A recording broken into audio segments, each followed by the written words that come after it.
Don Cesare, 100 anni di Barbarigo, che cosa significano?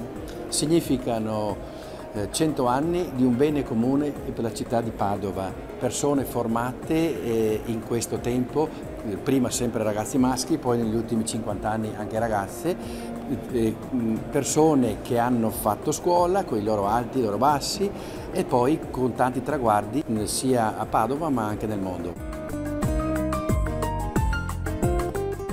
In questa mostra ci sono molte foto, video, ricordi, testi. Io vedo molta emozione, tante persone che dicono un tuffo nel passato, il ricordo di persone, educatori, docenti e rettori che li hanno formati e dicono grazie per quello che ho ricevuto.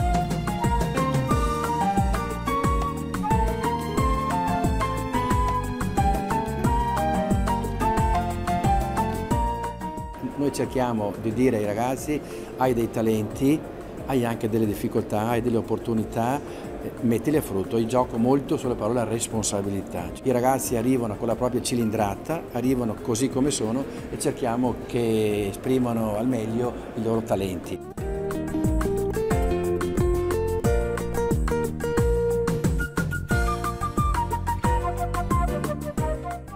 Grazie Cesare, buongiorno Martina.